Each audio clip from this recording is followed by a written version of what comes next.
பாரு கமருதீன் வந்து ஒன்னா சேர்ந்து இன்டர்வியூ கொடுக்க போறாங்க, ஒன்னா சேர்ந்து ஒரு பாட்காஸ்ட் ஏன் பேசக்கூடாது அப்படின்னு சொல்லிட்டு பாருதீன் ஃபேன்ஸ் வந்து ரொம்ப ஆவலோட எதிர்பார்த்துக்கிட்டு இருந்த அந்த நாள் தாங்க இன்னைக்கு. ஆக்சுவலாக வந்து இன்னைக்கு அந்த ஸ்டார்ட் மியூசிக் அப்படிங்கிற ஷோ வந்து டெலிகாஸ்ட் ஆகுதுன்னு நினைக்கிறேன். எனக்கு தெரிஞ்சு அந்த ஷோவை ஓவர்டேக் பண்ணிட்டு பாரு கமருதீனோட அந்த டிஸ்கஷன் வீடியோ இருக்கு பார்த்தீங்களா, இதுதான் இன்னைக்கு ஃபுல்லாக வைரலாக போகுது. ஆக்சுவலாக ஹேட்டர்ஸோட பிளான் என்ன அப்படின்னு சொல்லி கேட்டிங்கன்னா, இந்த ஸ்டார்ட் மியூசிக் வந்துச்சு அப்படின்னா அதில் ஏதாவது ஒரு இடத்துல பார்வதி பற்றியோ கமருதீனை பற்றியோ ஏதோ வந்து ஒரு அட்டாக் வரும். ஸோ இதன் மூலயமா வந்து அவங்களை நம்ம போட்டு நீங்கள் வந்து ரோஸ்ட் பண்ணலாம், ட்ரால் பண்ணலாம் அப்படின்னு நினச்சிட்டு இருந்தானுங்க. ஆனால் அதற்கு நேர் எதிராக இன்னைக்கு காலையில் பாருவோட அஃபிஷியல் சேனலில் பாரு கமருதீன் உட்காந்து ஒரு பேட்டி இல்லை டிஸ்கஷன் இல்லை பாட்காஸ்ட் எப்படி வேணா வச்சுக்கலாம். ஸோ அந்த மாதிரி ஒரு சம்பவத்தை வெளியிட்டிருக்காங்க. இந்த சம்பவத்தில் நிறைய விஷயங்கள் இருக்கு. அதுக்கு முன்னாடி பாரு கமருதீனுக்குள்ளார வந்து நிறைய வந்து கருத்து முரண்கள் இருக்கு. இன்ஸ்டாவில் போய் வந்து 2 பேரும் ஃபாலோ பண்ணிக்கலையே, ஏன் 2 பேரும் சேர்ந்து பேச மாட்டாங்க, என்ன இருக்குது அப்படின்னு சொல்லிட்டு வெளியில ஹேட்டர்ஸாக இருக்கவங்க தாண்டி உள்ள இவங்களோட ஃபேன்ஸே ஒரு கன்ஃபியூஷன்ல இருந்தாங்க. ஐயோ ஒருவேளை பாரு கமருதீன் கூட ஏதோ பிரச்சனை வந்திருக்குமா, அவங்க பேசியிருக்க மாட்டாங்களா அப்படின்னு சொல்லிட்டு ஒரு சுச்சுவேஷன் இருக்கும்பொழுது இதை விட கிளியர் எக்ஸ்பிளனேஷன், இதை விட ஒரு தெளிவான ஒரு எக்ஸ்பிளனேஷன் யாராலையும் கொடுக்க முடியாது. அதாங்க பாரு கமருதீன் கொடுத்த இந்த பேட்டி இருக்கு பார்த்தீங்களா, இதை விட தெளிவாக நாங்கள் 2 பேரும் ஒன்றா தாண்டா இருக்கோம், கடைசி வரைக்கும் ஒன்றா தான் இருக்க போகிறோம், எங்களுக்குள்ள எந்த மிஸ் அண்டர்ஸ்டாண்டிங்கும் இல்லை, எனக்கு ஒன்றுனா அவன் கேட்பான், அவனுக்கு ஒன்றுனா நான் கேட்பேன் அப்படிங்கிற தோணியில் ஒரு டிஸ்கஷன் வந்ததுக்கு அப்புறமா கூட இவங்க 2 பேரையும் பிரித்து வச்சு ஒரு வன்மத்தை கொட்டுற அந்த ஹேட்டர்ஸாக இருக்கக்கூடியவங்களும் ஃபேன்ஸாக இருக்கக்கூடியவங்களும் கன்ஃபியூஷனில் இருக்கிற எல்லா விஷயத்துக்கும் ஒரு முற்றுப்புள்ளி தான் சொல்லுவேன். இந்த டிஸ்கஷனில் என்ன பேசுகிறாங்க அப்படின்னு சொல்லி கேட்டிங்கன்னா, அன்புக்கு எங்கள் சோழி முடிச்சு விட்டாங்க. கனியக்கா அவங்களோட விமர்சனம், அப்புறம் நம்ம விக்ரம் அவரோட விமர்சனம், நம்மளோட சைன் சபரி பார்த்தீங்களா அவங்களோட விமர்சனம், அதுக்கப்புறம் திவ்யா இருக்காங்க பார்த்தீங்களா இவங்களோட விமர்சனம். ஏன்டா இந்த 4 பேரை பற்றி மட்டும் பேசுறீங்க அப்படின்னு சொல்லி கேட்டீங்கன்னா, ஆஃப்டர் எபிசோடு முடியுது, சீசன் முடியுது, அதுக்கப்புறமா வெளியில வந்து இவனுங்கெல்லாம் பேட்டி கொடுக்குறானுங்க, ஃபேன்ஸ் மீட்டுன்னு ஒரு கொடுமையை வந்து பண்றானுங்க. இதுல போயிட்டு நீ என்னடா சாதனை பண்ண அதை பத்தி பேசு பிக் பாஸ் வீட்டில் அப்படின்னு சொல்லி கேட்டா, எங்க போனாலும் பாரு கமருதீன் இதை வச்சே ஓட்டிக்கிட்டு இருந்தாங்க இந்த 4 பேரும். ஸோ அதனால தான் இந்த 4 பேருக்கும் தரமான அடியை வந்து 2 பேருமே கொடுத்துருக்காங்க. அதாவதுங்க இந்த டிஸ்கஷன்ல நம்மளோட கமருதீன் ஒரு டயலாக் ஒன்று சொல்லுவார். என்னன்னா, காந்தி இருக்கார்ல, நம்ம மகாத்மா காந்தி இருக்கார்ல, அவர் வந்து ஒரு கன்னத்தில் அறைந்தால் மறு கன்னத்தை காட்டுன்னு சொல்லுவாங்கல்ல, நான் வந்து மறு கண்ணத்தை தான் காட்ட முடியும், அதுக்காக முதுகெல்லாம் திரும்பி காட்ட முடியாது, போடா அடிச்சுட்டு போடா வரவங்களா அப்படின்னு சொல்லிட்டு எல்லாம் ஒரு லிமிட் தான். கரெக்டு தானேங்க, எல்லாம் ஒரு லிமிட் தான். அந்த லிமிட் வரைக்கும் நீ பேசும்பொழுது நான் வந்து அமைதியாக பார்த்துக்கிட்டு இருப்பேன். அந்த லிமிட்டை தாண்டி நீ ஓவராக வந்து சீன் போட்டுக்கிட்டு இருக்கும்போது அதற்கு பதில் கொடுக்க வேண்டிய ஒரு கட்டாயத்தில் நான் இருக்கிறேன் அப்படிங்கிறதான் கமருதீனோட தகவலாக இருந்துச்சு. சரி, அப்படி என்னதான்ப்பா பேசுகிறாங்க அப்படின்னு சொல்லி கேட்டிங்கன்னா, வீடியோ கொஞ்சம் லென்த்தாக போனால் தயவு செஞ்சு மன்னிச்சுங்க. ஏன்னா நிறைய விஷயங்கள் பேசுகிறாங்க, அதை பற்றி நான் உங்களுக்கு வந்து டீட்டெயிலாக எக்ஸ்பிளைன் பண்ணணும். வீடியோவை கடைசி வரைக்கும் பாருங்க. லைக் பண்ண மறந்துடாதீங்க, ஹைப் பண்ண மறந்துடாதீங்க. கடைசியில் சொல்லுவேன், இருந்தாலும் இனிஷியலாகவே சொல்கிறேன், லைக் அண்ட் ஹைப் பண்ணிட்டு வீடியோ பாருங்க. புதுசாக பார்க்குறவங்க வந்து சப்ஸ்கிரைப் பண்ணுங்க. ஃபர்ஸ்ட் இனிஷியலாக இவங்க 2 பேர் பேசும்போது நமக்கு ஆவலாக என்னன்னா, வெளியில் தனித்தனியாக பேட்டி கொடுத்துக்கிட்டாங்க, ஒருத்தவங்க வந்து ஆதரவாக பேசிக்கிட்டாங்க, அதெல்லாம் வேற. பட் ஆனால் இவங்க எப்படி ஆரம்பிக்க போகிறாங்கன்னு பார்க்கும்போது 2 பேருமே ஒரு நர்வஸில் உட்காந்துருக்காங்க. உள்ள இருக்க போது நீங்கள் பண்ணாத நர்வஸா அப்படின்னு சொல்லி தோணுச்சு. அதாவது வந்து ஆஃப்டர் ரெட் கார்டுக்கு அப்புறமா எப்படி இருந்துச்சு உங்களோட லைஃப் அப்படின்னு சொல்லிட்டு கமருதீன் கேட்கும்பொழுது 2 பேருக்குமே ஆஃப்டர் ரெட் கார்டுக்கு அப்புறமா வந்து என்னன்னா, இவங்களை வந்து வெளியில் வரும்போது பட்டாசு வெடிச்சு கொண்டாடினாங்க, கேக் வெட்டி கொண்டாடினாங்க, இவங்க லைஃபே போயிடுச்சு அப்படி இப்படின்னு சொல்லிட்டு ஹேட்டர் சொல்லிக்கிட்டு இருக்கும்போது அப்படி ஒரு கம்பேக் 2 பேருக்குமே சொல்கிறேன். கமருதீன் என்ன சொல்கிறானா, லிட்டரலா எனக்கெல்லாம் வந்து ஒரு ஃபேம் கிடைக்கணும்னு ஆசைப்பட்டது உண்மைதான், ஆனால் இவ்வளோ ஃபேம் கிடைக்கும் நான் எதிர்பார்க்கவே இல்லை அப்படின்னு சொன்னான். உண்மைதான். அதாவது வந்து பொய் அப்படிங்கிறது நான் ஆல்ரெடி இந்த ரேங்கில் நான் அடிக்கடி சொல்லியிருப்பேன். பொய் அப்படிங்கிறது இனிஷியல் ஸ்டேஜில் வந்து தாண்டவம் எடுத்து ஆடும், ஆனால் உண்மை வெளியில் வரும்பொழுது அது ஒரு மிகப்பெரிய பூகம்பமாக வெடிக்கும். அதனோட வெளிப்பாடு தான் உள்ளே இருக்கும்போது கூட பாரு கமருதீனுக்கு இந்த ஆதரவு இல்லைங்க. வெளியில் வந்ததுக்கு அப்புறமா பிக் பாஸ் வீட்டை விட்டு வெளியில் வந்ததுக்கு அப்புறமா நிறைய ஃபேன்ஸ் இன்னும் கொண்டாடிக்கிட்டு இருக்க 2 கண்டஸ்டன்ட் யாருன்னு சொல்லி கேட்டிங்கன்னா, அஃப்கோர்ஸ் பாரு கமருதீன். 2வது கேள்வி என்ன அப்படின்னு சொல்லி கேட்டிங்கன்னா, இந்த லவ் கண்டென்ட் ஆக்சுவலாக இந்த டிஸ்கஷன் ஆரம்பிச்சு ஃபர்ஸ்ட் 20 மினிட்ஸ் வந்து ஃபுல் அண்ட் ஃபுல் இவங்களோட பர்சனலாக தான் போச்சு. இவங்களோட லவ் கண்டென்ட், இந்த லவ்வை வச்சு வெளியில் எப்படி பேசுகிறாங்க, இதனை எப்படி வந்து வெளியில் திரிச்சு அதை ஒரு மாதிரி 18+ மாற்றுறாங்க அப்படிங்கிறத பற்றி ஒரு டிஸ்கஷன் போச்சு.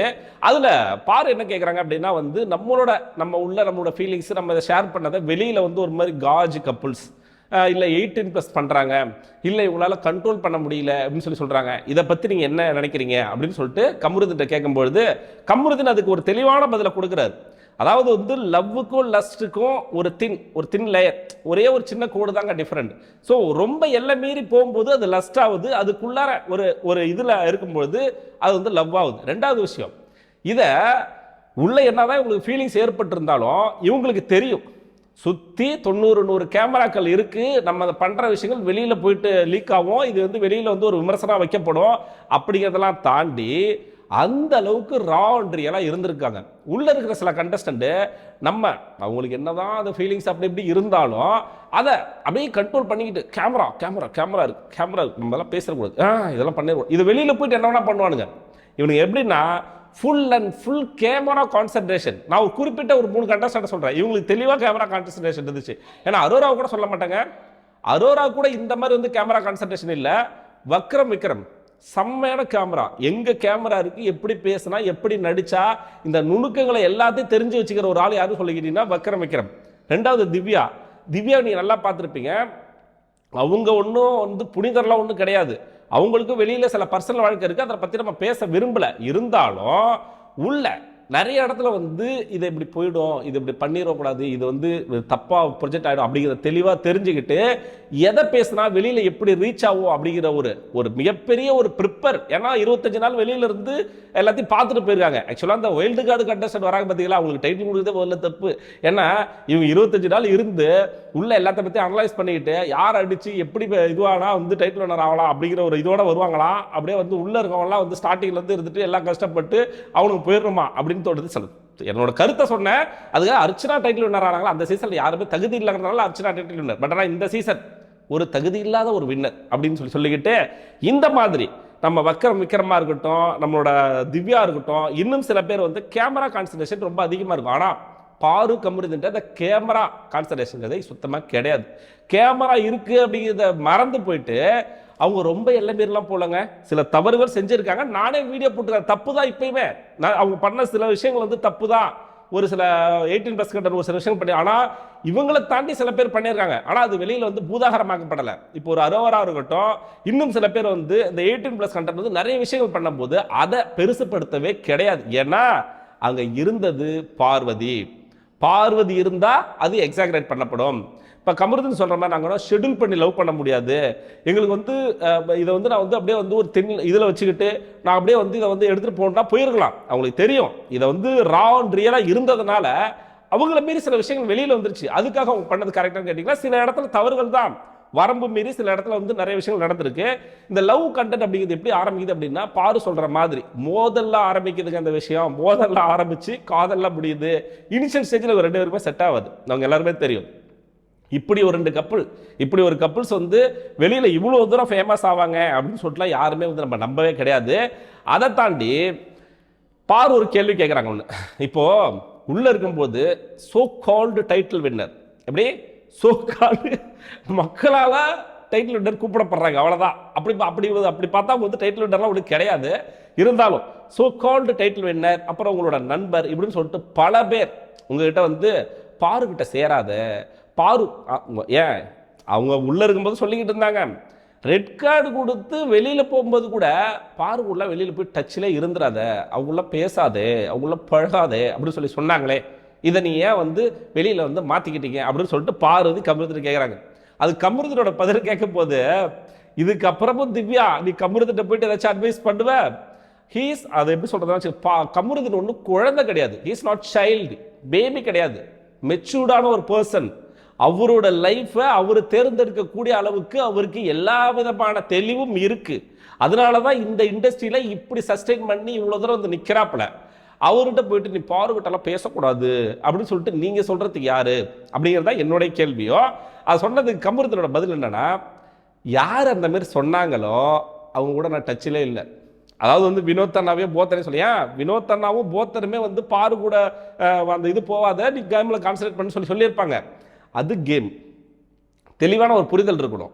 இவங்களுக்கெல்லாம் இது ஏன் அந்த புரிதல் இல்லை அப்படின்னா, உள்ள இருந்த 90 நாட்கள் அப்படிங்கிறது பாரு கமருதனுக்குள்ள நடந்த நிறைய விஷயங்கள் வந்து கேம்ல போயிடும். அதை தாண்டி வெளியில வந்தா கேம்னு ஒரு விஷயம் இல்லை, அது லைஃப். இந்த புரிதலை வந்து நீங்க தெளிவா புரிஞ்சுக்கணும். இதைதான் கமருதன் வந்து அடிக்கோடிட்டு சொல்கிறாரு, உள்ள இருந்தது கேம், அந்த இடத்துல அவங்க அட்வைஸ் பண்ணது என் கேமுக்காக, என் கேம் அஃபெக்ட் ஆகக்கூடாதுக்காக அட்வைஸ் பண்ணிடலாம். ஆனால் வெளியில் வந்து என்னோட லைஃப்பை நான் தான் முடிவு பண்ணுவேன். யார் என்கிட்ட வந்து பாரு கூட நீ டச்சிலே இருக்காத அப்படின்னு சொல்லி சொன்னாங்களோ அவங்களோட ஃப்ரெண்ட்ஷிப்பை கட் பண்ணிட்டேன். அவங்க கூட டச்சிலே இல்லை அப்படின்னு சொல்லிட்டு காரி மூஞ்சில் துப்பாத முறையாக சொல்லிட்டாப்புல. இதுக்கப்புறம் எங்கே போய் டைட்டில் வின்னர், நம்ம சோ கால்டு டைட்டில் வின்னர் வந்து எங்கே மூஞ்ச வச்சுப்பாங்க அப்படிங்கிறது எனக்கு தெரியல. இவ்வளோ விமர்சனங்கள் வந்து தேவைதாங்க. என்ன வச்சுக்கலாங்க, நான் திரும்பி சொல்கிறேன், ரெட் கார்டு கொடுத்தாங்க பார்த்தீங்களா, ரெட் கார்டு கொடுத்தது வந்து ஒரு பெயின் அப்படின்னா அதை விட 3 மடங்கு பெயின் ஒரு பெண்ணை நேஷனல் டெலிவிஷனில் இந்த பொண்ணு கூட நீ சேரக்கூடாதுன்னு சொல்லி சொல்கிறாங்க பார்த்தீங்களா, அது ரொம்ப ரொம்ப கேவலமான செயல். அதை யார் சொல்கிறா, அதை யார் சொல்கிறா அப்படிங்கிறத இங்கே கேள்வியே. திவ்யா சொல்கிறாங்க. இப்போ திவ்யா அவங்க உள்ளே இருக்கும்போது அவங்க கடந்து வந்த பாதையில் கமருதீன் இதை சொல்கிறாரு இந்த டிஸ்கஷனில். கடந்து வந்த பாதையில் திவ்யா என்ன சொல்லியிருப்பாங்க, என் லைஃப்பில் வந்து நிறைய விஷயங்கள் நடந்திருக்கு வெளியில், அதெல்லாம் நமக்கும் தெரியும், அதெல்லாம் நம்ம பேசணும் அப்படின்னா பேசலாம், நிறைய விஷயங்கள் இருந்தாலும் நிறைய விஷயங்கள் நடந்திருக்கு.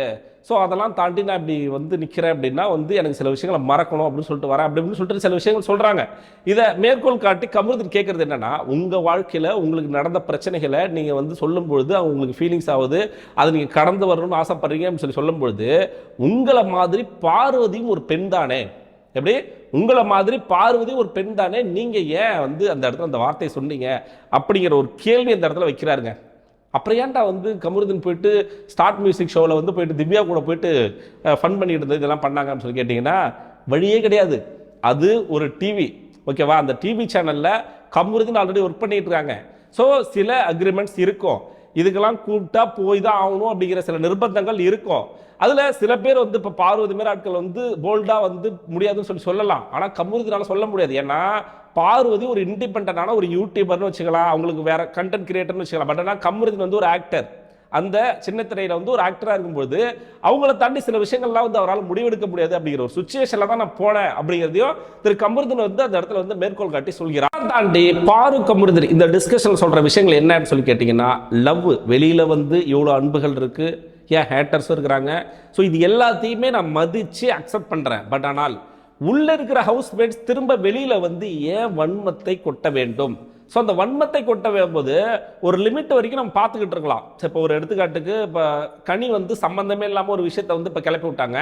விக்ரம் வக்ரம் வந்து வெளியில் வந்து ஒரு மாதிரி வந்து சீனை போட்டுக்கிட்டு இருந்தான், சபரி வெளியில் வன்மத்தை கொட்ட. இந்த மாதிரி வெளியில் வந்த சாண்ட்ராவாக இருக்கட்டும், இந்த மாதிரி நிறைய பேர் வந்து வன்மத்தை கொட்டும் பொழுது இவங்க 2 பேர் மட்டும் வாழு வாழ விடு வாழு வாழ விடுன்னு சொல்லிட்டு போனால் எவ்வளோ நாளைக்கு தான் போக முடியும்? அதுக்கான ஒரு பதிலடி கொடுக்கணுமா வேண்டாமாங்க? அதுதாங்க இந்த டிஸ்கஷனில் கமருதீனும் சரி பார்வதியும் சரி நிறைய விஷயங்களை வந்து எடுத்து சொல்லியிருப்பாங்க. இப்போ நாங்கள் என்ன கடைசி வரைக்கும் வந்து நீ சொல்கிறதெல்லாம் வந்து கேட்டுக்கிட்டு போகணுங்கிறது வந்து என்னோட இதுவா? எல்லாரும் நல்லா இருக்கணும் அப்படின்னு சொல்லிட்டு நாங்கள் ஆசைப்படுறோம். அதாவது பார்வதி சொல்கிறாங்க எல்லாரும் நல்லா இருக்கணும்னு சொல்லிட்டு நாங்கள் ஆசைப்படுறோம். அதுக்காக நீங்கள் எங்களை வந்து வன்மத்தை கொட்டிக்கிட்டு இருப்பீங்க, வெளியில் வந்து என் மேலே இது பண்ணுவீங்க, இதை நாங்கள் பார்த்துக்கிட்டு இருக்கணுமா? அதுக்கான பதிலை வந்து நாங்கள் கொடுக்கணுமா இல்லையா அப்படிங்கிறது தான் இவங்களோட ஒரு கேள்வியாக இருக்குன்னு சொல்லலாம். ஸோ அதுக்கப்புறமா வந்து கமருதீன் பாருகிட்ட ஒரு விஷயத்த சொல்கிறாரு. அதாவது வந்து பாரு உங்கள்கிட்ட எனக்கு பிடிச்ச ஒரு விஷயமே என்னன்னு சொல்லி கேட்டிங்கன்னா, அதாவது பாருகிட்ட இருக்கிறது நம்ம எல்லாருமே தெரிஞ்சு போல்டாக இருப்பாங்க, இது எல்லாமே இருக்கும். கமருதீனோட பார்வையில் பாரு என்ன சொல்கிறாருன்னா, நீங்கள் உங்களோட அந்த ரக்கடான ஒரு கேரக்டருக்கு பார்த்தீங்களா, இதை உங்களோட ஷீல்டாக யூஸ் பண்ணுறீங்க. நிறைய இடத்துல உங்களுக்கு எதிராக ஏதாவது நடக்குதுன்னு வச்சுக்கலாங்க, நீங்கள் ஒரு போல்டாக இருக்கும்போது நீங்கள் இப்படி பேசும் பொழுது இதனால் உங்களுக்கு கிட்ட கூட வர்றதுக்கு நெருங்கிறதுக்கு பயப்படுவாங்க. ஸோ அதுதான் உங்கள்கிட்ட எனக்கு ஒரு பிடிச்ச விஷயமே அப்படின்னு சொல்லிட்டு கமருதீன் வந்து அவர்கள் வந்து சொல்கிறார் இந்த இடத்துல. புரியுதுங்களா? இப்போ பாரு வந்து சில பேருக்கு வந்து ரோல் மாடலாக இருக்கும், பெண்களுக்கு வந்து ரோல் மாடலாக இருப்பாங்க அப்படின்னு நான் எதை சொல்லுவேன் சொல்லி கேட்டிங்கன்னா, அந்த போல்ட்னஸ் தாங்க, அந்த போல்ட்னஸ் தான். நீங்கள் கடைசி வரைக்கும் ஒருத்தவங்க சொல்லும் பொழுது ஆமாம் ஓகே சரி அப்படி இப்படின்னு சொல்லிட்டு போனீங்க அப்படின்னா கடைசி வரைக்கும் நீங்கள் அடிமையாகத்தான் இருப்பீர்கள்.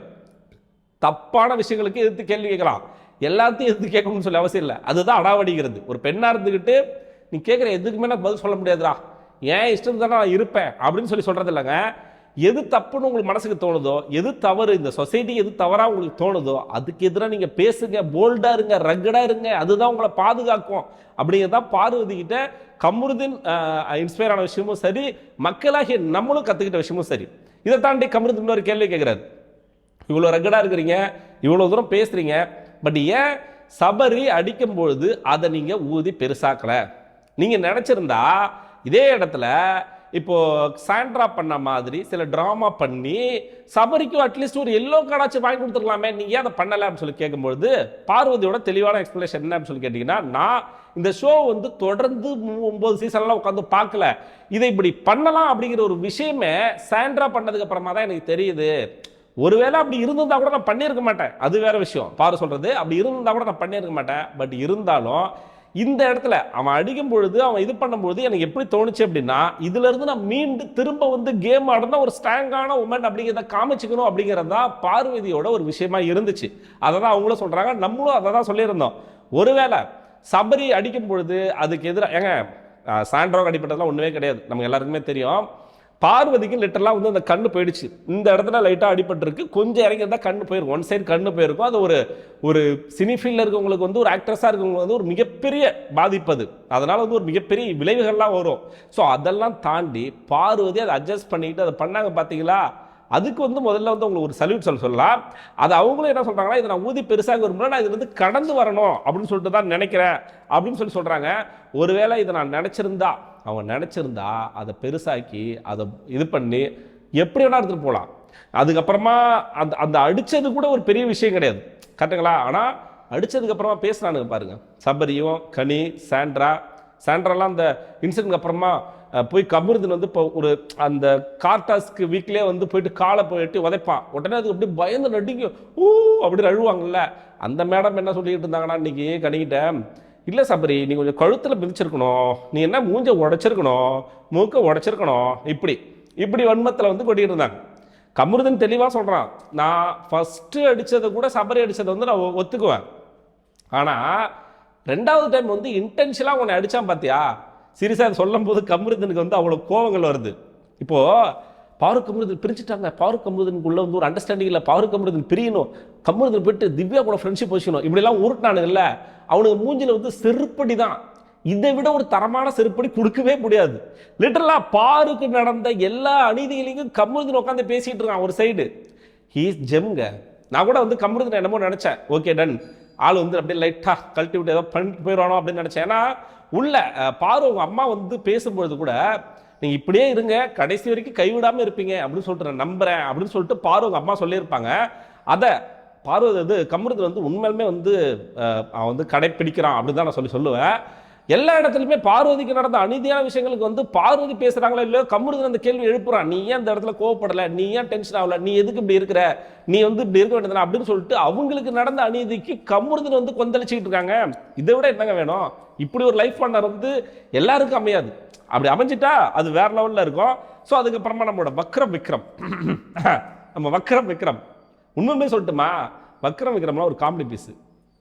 இப்போ வந்து வெளியில் வந்து கமருதீனுக்கு கால் பண்ணி என்னடா தலையை திருப்புறேன்னு சொன்னேன், என்னடா வரல அப்படின்னு சொல்லிட்டு கேட்டால, உக்காந்துட்டு நீ என்னடா அப்படி பண்ணிடுவீங்களா, ஒரு மாதிரி வந்து ஒரு தோணி, ஒரு திமிரு, ஒரு தெனாவிட்டு, இதெல்லாம் தெரிஞ்சது பார்த்தீங்களா, இதுதான் ரியல் வக்ரம். ஸோ அதான் கமருதீன் வந்து சொல்கிறாப்புல, நான் வந்து உள்ளே இருக்கும்போது நம்ம எல்லாத்தையும் வந்து பேசணும் போனோம், ஓகே. வெளியில் வந்து நீங்கள் நல்லா நோட் பண்ணி பாருங்கள், எல்லாருமே வெளியில் வந்து வன்மத்தை கொட்டிக்கிட்டு இருப்பாங்க, நிறைய பேர் மேலே வந்து விமர்சனம் வச்சுக்கிட்டு இருப்பாங்க. ஆனால் பாருக் கமருதீன் நீங்கள் எந்த இடத்துலையுமே யாரு மேலேயுமே வந்து வன்மத்தை கொட்டியிருக்கவே மாட்டாங்க, யாரையுமே வந்து தரக்குறையாக பேசியிருக்கவே மாட்டாங்க, யாரையுமே வந்து வம்பிழுக்கிற மாதிரியோ ட்ரிகர் பண்ணுற மாதிரியோ பேசியிருக்க மாட்டாங்க. அவங்க லைஃப்பை பார்த்துக்கிட்டு அவங்களுக்கு கிடைக்கிற அன்பையோ அவங்களுக்கு கிடைக்கிற ஹேட்டையோ எப்படி அடுத்த லெவலில் வந்து போகணும், வாழ விடு அப்படின்னு சொல்லிட்டு கடந்து போகிறாங்க. இப்போ நீ வந்து உட்காந்துக்கிட்டு நான் வந்து கமருதீன் ஃபோன் பண்ணி தலையை திருப்ப எப்படா வர அப்படின்னு சொல்லிட்டு கேட்டா அப்படின்னு சொல்லி சொன்னான். அது கமருதீன் சொல்லிட்டு, ப்ரோ என்ன ப்ரோ வேணும் உங்களுக்கு, என்ன வேணும் ப்ரோ, உங்களை மாதிரி ஆக்டிங் பண்ணி ஒரு மாதிரி வந்து ஒரு கேம் ஒன்று ஆடுவீங்கல்ல, அந்த நுணுக்கங்கள்லாம் எனக்கு தெரியாது ப்ரோ, நீங்கள் தான் ப்ரோ அதில் எக்ஸ்பர்ட்டு, ஸோ அதனால் அதில் நான் இறங்கி வந்து பேசணும் அப்படிங்கிற அவசியம் இல்லை ப்ரோ அப்படின்னு சொல்லி சொல்கிறான். உண்மை யோசிச்சு பார்த்தோம் அப்படின்னா, விக்ரமும் வெளியில் வந்து பாரு கமருதீன் மேலே வந்து வன்மத்தை கொட்டிகிட்டு இருந்தான். எஃப்ஜே கூட ஒரு இன்டர்வியூ சொல்லியிருந்தான், வெளியில் வந்தால் பாரு வந்து ஃபோனே எடுக்க மாட்டாடா, கழட்டி விட்டோடா அப்படின்னு சொல்லிட்டு எஃப்ஜே சொன்னதாக கூட வந்து பாரு வந்து மென்ஷன் பண்ணுறாங்க. அதுக்கப்புறமா வந்து இந்த ஸ்டார் மியூசிக் ஷோவில் கர்ச்சிஃபை வேற எடுத்து வந்து கொடுத்துட்டியே Kamarudheen, Divya so called title என்ன திவ்யா கர்ச்சிஃபை எடுத்து வந்து கொடுத்துட்டியே, நீ வந்து வெளியில் வந்து உனக்கு வந்து ஏதாவது திட்டு வாங்க போகிற அப்படின்னு சொல்லிட்டு உருட்டு இருந்தாங்கல்ல, அதையும் சொல்லி உங்களையெல்லாம் பேசணும்னா எனக்கு பேசுறதுக்கு ரொம்ப நேரம் ஆகாது. பாரு இதோட ஒரே ஒரு இது, பேசுறேன்னா பேச ரொம்ப நேரம், உன்னையெல்லாம் நான் ஒரு ஆளாவே மதிக்கல. அந்த வார்த்தையை வந்து கட் பண்ணிட்டாங்க. ஆக்சுவலா உன்னையெல்லாம் ஒரு ஆளாவே மதிக்கிறது இல்லை.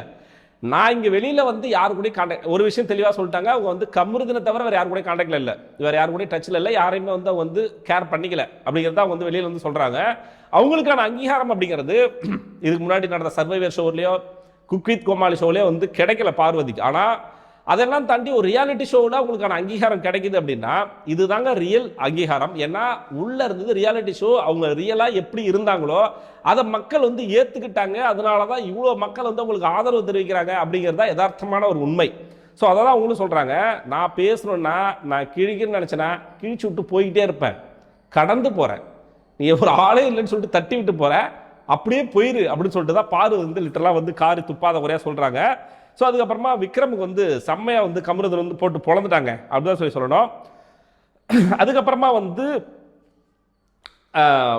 நாலாவது விஷயம், நம்ம கனியக்கா, அதாவது வந்து இப்போ ரீசெண்டாக வந்து ஒரு விமர்சனம் ஒன்று வச்சாங்க.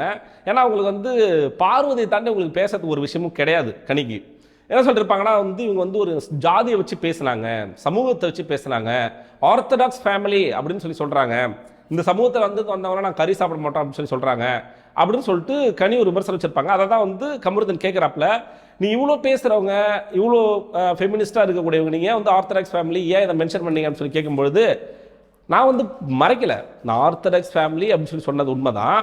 அதை தாண்டி உள்ள சில விஷயங்கள் வந்து நான் வந்து கனிக்கிட்ட ஷேர் பண்ணேன். இப்போது கார் டாஸ்க் எடுத்துக்கலாங்க. இந்த கார் டாஸ்கில் வந்து சாண்ட்ரா கிட்ட பர்சனலாக சில விஷயங்கள் சொல்லியிருப்பாங்க. அந்த விஷயத்தை எடுத்துகிட்டு வந்து காரில் உட்காரு எல்லாரையும் உட்கார வச்சு சொல்லும் பொழுது தான் பாருக்கு கமருதீன் அந்த இடத்துல வந்து ட்ரிகர் ஆகுங்க. அதே இடத்துல என்ன சொல்கிறாங்க, அவங்க அந்த பிரச்சனை நடக்கும்போது 2 பேரும் எழுந்து வெளியில் போயிருந்துருக்கணும், இல்லைனா இவங்களுக்கு இவ்வளோ தூரம் வந்து ஸ்பாட்லைட் எடுத்து இவ்வளோ தூரம் வந்து இது நடந்திருக்காது அப்படிங்கிறது சொல்கிறாங்க. இருந்தாலும் அந்த இடத்துல சாண்ட்ரா எப்படி அந்த விஷயத்தை யூஸ் பண்ணிக்கிட்டாங்களோ சேம் லைக் கனி லைம் லைட்டில் வர்றதுக்காக கனி ஒரு இன்டர்வியூ கொடுத்து அதில் வியூஸ் போகும். அந்த வியூஸ் ஒன்றுமே போகல. அந்த இன்டர்வியூ பார்த்தா 30,000 வியூஸ் கூட போகல. நம்ம சேனலில் கூட நல்லா வியூஸ் போகுதுங்க, அதில் சுத்தமாக வியூஸ் போகல. அந்த மாதிரி ஒரு விஷயத்தில் போயிட்டு பார்வதி பற்றி பேசினா வச்சு வியூஸ் போகும் அப்படிங்கிறதுக்காக பார்வதி இந்த மாதிரி ஒரு விஷயத்த சொன்னாங்க. ஏன் அப்படி சொல்லணும், அவங்க வந்து ஒரு ஃபேக் ஃபெமினிஸ்ட்டு, அவங்க வந்து ஒரு ஃபேக் ஃபெரியாரிஸ்ட்டு அப்படின்னு சொல்லிட்டு உருட்டிட்டு இருந்தாங்கல்ல, அதுக்கான பதில் தான் ஆர்த்தடாக்ஸ் ஃபேமிலி அப்படின்னா ஆர்த்தடாக்ஸ் ஃபேமிலி தான். நான் ஆல்ரெடி சொல்லிட்டு இதுக்கு மரபு வழி இல்லை பாரம்பரியம் எப்படி வேணால் சொல்லலாம். மரபு வழி பாரம்பரியம் அப்படின்னா என்னங்க, பாரம்பரியமாக இவங்க இங்கே இருந்தாங்க, இவங்க இங்கே வேலை செஞ்சாங்க, இவங்க பரம்பரையாக அப்படி இருந்தாங்க, இப்படி பாரம்பரியம். இப்படி இந்த ஆர்த்தடாக்ஸ்னு சொல்லி சொல்லும்போது அவன் ஜாதி தான் எடுக்கிறான் அப்படின்னு நீ நினைக்கிறதே வந்துட்ட ஒரு மூளை இல்லாத ஒரு விஷயம். கரெக்டுங்களா? இதுலேயும் வந்து பெரியாரிசத்தை பற்றியும் அம்பேத்கரிசத்தை பற்றி எனக்கு நீ ஒன்றும் பாடம் இருக்க வேணாம். பெரியாரிஸ்டையும் அம்பேத்கரிஸ்டையும் நான் ஒழுங்காக ஃபாலோ பண்ணிக்கிட்டு இருக்கேன். நான் உங்ககிட்ட சொன்ன விஷயத்தை நீ வெளியில் வந்து அதன் மூலிமா நீ லைம் லைட்டுக்கு தேடுறேன்னா நீயும் கனியும் சாண்ட்ராவும் வேற வேற இல்லை, 2 பேர் வந்து ஆல்மோஸ்ட் ஒன்று தான். ஸோ அதனால் இவங்க 2 பேருமே வந்து நான் நம்ப மாட்டேன். இவங்க 2 பேர் ஏன்னா வந்து இப்போ ஒரு எக்ஸாம்பிளுக்கு வந்து பாரு கனிக்கு தான் வந்து ஒரு மாதிரி வந்து கோல்டு வார் போகும். பட் ஆனால் வந்து கமருதீனே சொல்கிறான், நானே உள்ள ஒரு நல்ல அண்டர்ஸ்டாண்டிங்கோட இருந்தேன், வெளியில் வந்து என் மேலே விமர்சனம் வைக்கிறாங்க, என்னை தாண்டி உன் மேலே நிறைய விமர்சனங்கள் வச்சுக்கிட்டு இருக்காங்க, ஏன் இப்படி பண்ணுறாங்க அப்படிங்கிறது வந்து அவனே வந்து கேட்குறான். அதுதான் இதை யூஸ் பண்ணிட்டு வெளியில் வந்து இதுவாகணும் அப்படிங்கிறது தான் இந்த ஆர்த்தடாக்ஸோ இதுவோ வந்து அவங்க ஜாதியை மையப்படுத்தி நான் பேசலை அப்படிங்கிற ஒரு கிளாரிஃபிகேஷனை கொடுத்துட்டாங்க. நான் சொன்னது உண்மை தான். ஆர்த்தடாக்ஸ்னா பாரம்பரியமாக நாங்கள் ஏங்க நான் இப்போது ஒரு 2 மாதம் சாப்பிடுவேன், அதுக்கப்புறம் என்னோடய உடல்நல பிரச்சனையை கருத்தில் கொண்டு 2 மாதம் சாப்பிட மாட்டேன். இந்த மாதிரி எனக்கு என்ன தேவையோ நான் எப்போ சாப்பிடணும்னு நினைக்கிறோம் அப்போ நான் சாப்பிட்டுக்கிட்டு தான் இருக்க போகிறேன். நான் எப்போ சாப்பிடக்கூடாதுன்னு நினைக்க போகிறேன் அப்புறம் சாப்பிட போகிறதில்ல, அவ்வளோதான். இது என்னோட தனிப்பட்ட உரிமை தானே, இதில் தலையிடுறதுக்கு யாருக்குமே உரிமை இல்லை. கரெக்டுங்களா? ஸோ அதை தான் பார்வதி வந்து கிளியர் கட்டாக வந்து இந்த இன்டர்வியூ வந்து சொல்லியிருக்காங்க. இது ஃபர்ஸ்ட் பார்ட் தான் இந்த டிஸ்கஷனில். 2வது ஒரு பார்ட் வரும் அப்படிங்கிற மாதிரி சொல்லியிருக்காங்க. அதில் என்ன நடக்குது, என்ன பேசுகிறாங்க அப்படிங்கிறத பற்றி நான் டீட்டெயிலாக அடுத்தடுத்த வீடியோக்களை பேசுகிறேன். ஆல்ரெடி நான் சொன்ன மாதிரி அரசியல் சம்பந்தமான நம்மளோட வீடியோக்கள் வந்து இன்னொரு சேனலில் கோட் வாய்ஸ் அப்படிங்கிற ஒரு சேனலில் வந்து வரும். ஸோ அதோட லிங்க் கமெண்ட்லேயும் சரி டிஸ்கிரிப்ஷன்லேயும் வந்து நான் பின் பண்ணுறேன். தயவு செஞ்சு அந்த சேனல்லையும் சப்போர்ட் பண்ணுங்கள். இதே மாதிரி அடுத்த வீடியோ உங்களை சந்திக்கிறேன். சேனலை வந்து சப்ஸ்கிரைப் பண்ண மறந்துடாது, புதுசாக பாருங்க, லைக் பண்ண மறந்துடாது, ஹைப் பண்ண மறந்துடாது. இதே மாதிரி அடுத்த வீடியோ உங்களை சந்திக்கிறேன். அதுவரை உங்கள் விடைபெறுவது நான் ஏவி.